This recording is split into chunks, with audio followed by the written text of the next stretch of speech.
กินเต้า ว่าจิ๋วเต้าป้า เนาะ แต่แพงเนาะ สั่นเนาะ เพราะไอ้แปะคือเต้าเลยเนาะมากล้วยติดเต้าบ่เคยเห็นจัก สมซื้อ ส เนาะ ร้างซื้อเนาะ กินเต้าก ล้วยติดเต้าคือได้ล่ะเอาเปาะอยู่มากล้วยติดเต้าเลยค่ะรสชาติคล้ายๆคือมะกล้วยส้มเหมือนบ่บ่เบะรสชาติมันคล้ายๆคือมะกล้วยส้มเหมือนบ่ คล้ายๆกล้วยกล้วยอย่างเรากล้วยตีบเนี่ย กล้วยตีบ สาดนั่นแหละ คือกล้วยตีบมันน้อยๆหนุ่มฮู้จังเว้ามากล้วยติดเต้า สมบ มะขามเปียกก็มี นี่สิ มะขามเปียกมะถั่วปีผสมสินค้าสวนเลยค่ะปลูกเองขายเองนะคะ 46ได้ไหมเนาะ เอามาทำเป็นสร้างรายได้นะคะฟักทองก็ปลูกเอง ทุกอย่างปลูกเองปลอดสารพิษหมดเลยมะพร้าวก็ปลูกเอง10 บาท10 บาทนะคะ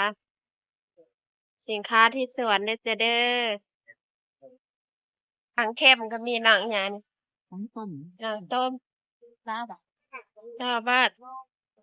สูงใหญ่ ร้อนที่สุด ๆ9 บาทแกงใส่ขี้เหล็กเด้อพี่น้องน่ากินมาก กล้วยไทย แต่ปลาซ่อนดอก มาหลายมื้อน้องมาหลายรถแล้ว เบิดแล้วก็เมื่อ ดอกแครใครไม่มีคนแคร์มาเอาดอกแครนะคะบดมื้อนี้มีเฮ็ดบดเนาะมื้อนี้ นี่เห็ดบดเอาอะไรคะโลละ120ลูกได้จ้า เฮ็ดบดผักหวาน เนาะ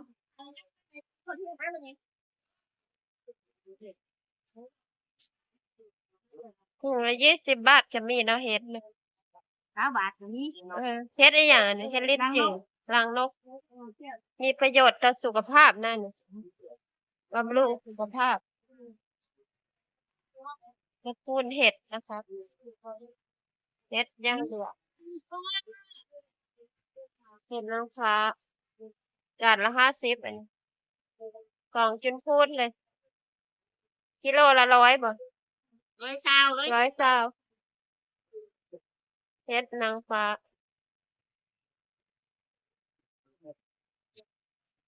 อันบ่สบายดีทั่วโลกจ้า อันเฮ็ดไปไผเบิ่งอีหล่า ทั่วโลกค่ะเบะ โอ้ เห็นเบิดทุกประเทศ โอ้ประเทศอื่น คนที่เบิ่ง YouTube เห็นหมดเลย โอ้นี่บ่ครับ นะคะ ถ่ายไป ที่เล็กก็มีโอเค อืมโอ้หลายคน ที่เล็กก็มีนะคะ เห็นหมดทั่วประเทศ ใครดูใครชม YouTube แล้วเข้ามาเห็นแล้วเห็นหมดเลย เห็นเบิด จ้ะ ทั่วโลกทั่วประเทศ ก็เห็นแม่นบ่ แม่น เออ ตั้งประเทศเห็นเบิด เออ มะขามป้อมนะคะ เพราะว่าเขาเป็นสาธารณะไง เออ เป็นชุมชน เออ มะขามป้อมก็มีเด้อพี่น้องเด้อกินต้านมะเร็งอันต่อมน้ำเหลืองนะคะ ใครมีเสมหะกินแก้เสมหะนะคะ เออ สรรพคุณของมะขามป้อม มีประโยชน์เด้อ เออแก้ไอ แก้ไอ แก้ขับเสมหะละลายต่อมน้ำเหลืองนะคะจ้ามะขามป้อม ถุงละ20 บาทเนาะ 9 บาท60 นางแพงได้เนาะตอนนี้เนาะตอนนั้น10นึงเนาะหายากเนาะช่วงนี้มะขามป้อมเป็นยาเด้อพี่น้องมะขัวปี มัดละ10บ่เบะ10 บาทเองพี่น้อง จำใจลูกดอกแต่เสือเทศ ตำเส้นลูกกอกมะเขือเทศแซ่บ เด็กพวก ปิ้งกินกับปิ้งฝาขาวบัดนี้เนาะ เออ เข้ากันสะอมสวยๆเอาไปทอดไข่แกงหน่อไม้ก็อร่อยเอาไปกินกับส้มตำก็เข้ากันนะสะอมผักขะแยะ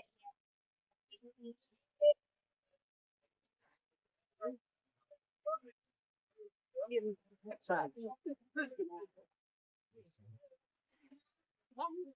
ะคะชื่อเล็กบายดีทั่วโลกจ้ายินดีต้อนรับทุกท่านเข้าสู่ช่องรจนาพารีวิวตลาดแชนแนลนะคะวันนี้สุภาชมสินค้าที่สวนแล้วก็เครื่องแกงนะคะมาซื้อส้มตำก็ได้ถือโอกาสรีวิวให้พี่น้อง มาใส่โล ได้ ด รับชมกันนะคะมีเห็ดบ บ่ ด ได้ ด้ว เว้าย เจ้าได้วันมา จ้ะ เขาบ่ได้ให้ มี เจ้า เห็ดขาว น่ะ จานละร้อย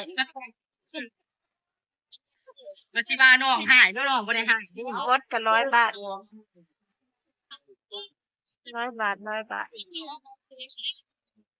ทุกอย่าง100 บาทค่ะพวกเครื่องแกงนะคะ บ่มาเลย เด็ดเด็ดจ้ะ บ่มีแล้วจ้ะ น่ากินมากเลย จ้ะ ถุงเพื่อนเอสเป็นถุงไว้ถุงละ100ถุงละ200แล้วแต่โลนะคะ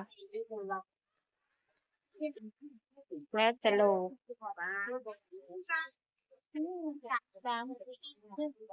จ้ะ บางทั่วปี เป็นการได้ที่ผ่าน มัดละ10 บาท เมียนแต่นึกได้ของ ทั่วปีข้าวโพดนะพี่น้องข้าวโพดมะเขือถุงละ20 บาทเยอะเลยบรรยากาศตลาดตอนเที่ยงนะคะบรรยากาศตอนเที่ยงก็จะประมาณนี้นะคะพี่น้องจ๋าไก่ก็มี ไก่บ้านเด้อค่ะ ชาวบ้านได้ขอ ซื้อหน่อยค่ะ จ้ารีวิวร้านได้เลย สวยนะคะ จ้านะคะพี่น้องผลไม้มีเด็กน่ารักด้วยผลไม้นะคะ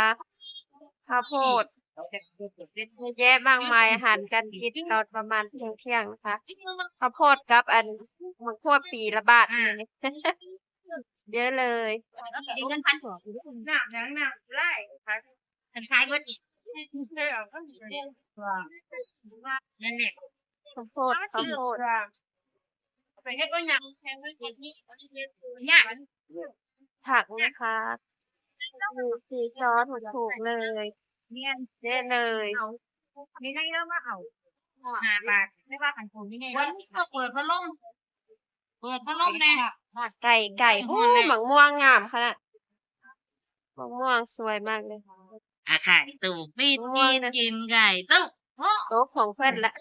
เท่าไหร่ สวยงามมากมะม่วงน่ารักแท้ลูกผู้ใด ลูกน้องแต้ค่ะ รอลูกน้องแต้ไก่เด้อค่ะ ไก่บ้านขอบคุณที่รับชมนะคะบ๊ายบายเจอกันใหม่คลิปหน้าแล้วจะต่อไปนะคะวันนี้จะพาทุกคนไปที่ไหนบ้างฝากช่องรจนาผลิตตลาดชาแนลฝากกดไลค์กดแชร์กดซับด้วยนะคะไลค์1 แชร์ของท่านเป็นกำลังใจของน้องค่ะบ๊ายบายเจอกันใหม่คลิปหน้านะคะ